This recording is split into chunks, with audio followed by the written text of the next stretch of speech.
Dito last time sa punuan na to, yan, may nakuha din tayo dito. Isa. Tapos dun sa puno ng niyog, isa din. Last time yung mataba na ano, ito na lang. Yung mataba na kalabasa, yan na lang. Yan lang ang lumapad. Yung kalabasa nawawala na. Ito may nakita ko dito. Ayan, parang matutumba na din ang saging dahil siya kinabitan ng kalabasa. Dalawa dito last time pero ningat-ngat na yun ang daga ang isa kaya ginawa ni mother yun. Bitay siya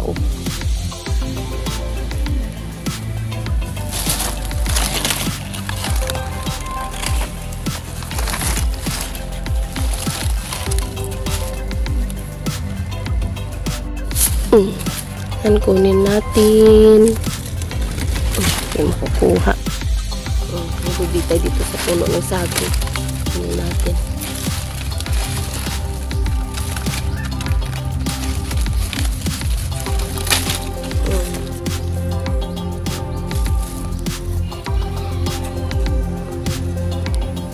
Yung last time na mga kamuti dyan, last time, kangkong dyan, nagsilapat, laparan ng mga kangkong dyan. Ngayon is kamuti naman. Yung kamuti na, yung naglalaman, yung kamuti tops. Yan kamuti tops na inugulay din. Yan, nagsilaparan na. Parang mamatay din yan last time, tumaba siya. Nagsilaparan siya. Ayan, ang kamuti tops.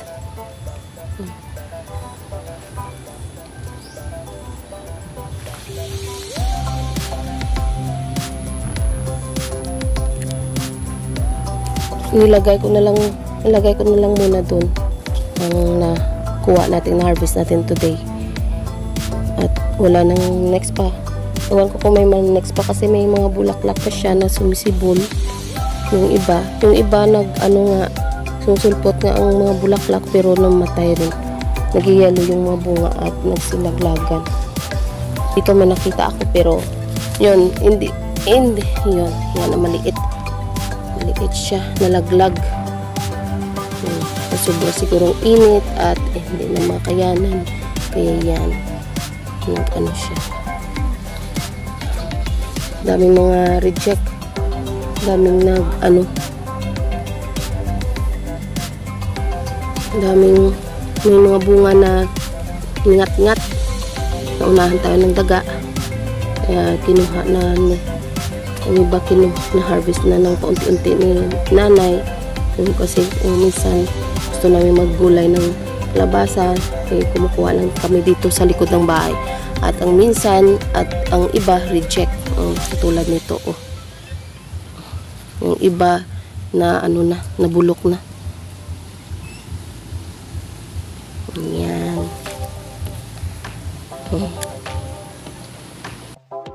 Harvest si nanay ng kalabasa pang offerings daw. Ang pinakamalaki yung pinili niya.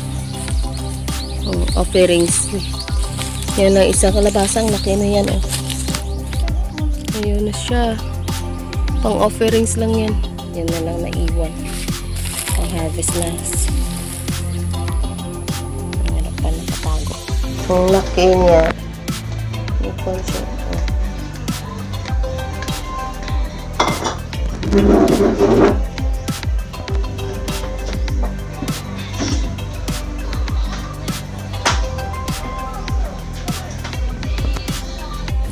Para kung ilan lamang ang nakuha natin dito. Ilan na lang ang nakuha natin, ang na-harvest natin. Yan, ayan. May na-harvest tayong 4 na kalabasa. Good din ito kasi may naiwan pa siyang 4 na reject. Ang iba na bulok, ang iba na unahan na tayo ng iba, ang iba ngat-ngat. Yun. Ang iba kinuha na, niluto na. Ayan, blessings na may naiwan pang mga bunga ng ating tanim na kalabasa. So, thankful and blessed na may natira pang bunga ng kalabasa. Ayan. Ayan. Bitbitin natin na papuntang bahay.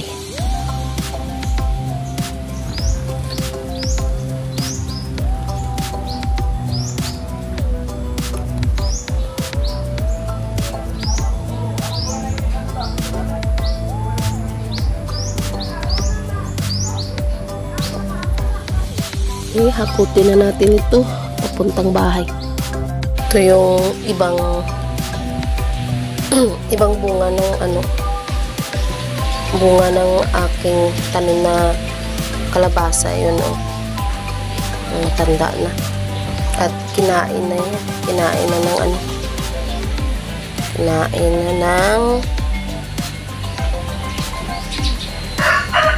RH.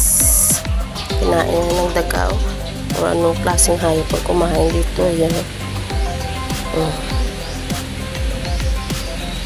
And gulayan ng nanay yung nakuha niya kahapon na ningat-ngat ng ningat-ngat ng daga. Gulay-gulay na yan.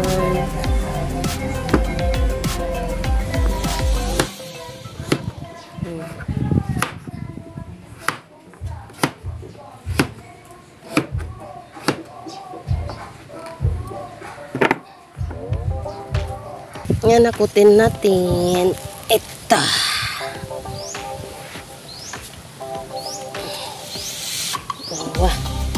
Oops. Gulay si nanay ng kalabasa. Ayan. Nakakot ko na yung 4 na na-harvest ko. Gulay kalabasa. Yellow, oh. Yellow ang kalabasa. Ito yung 4 na harvest ko.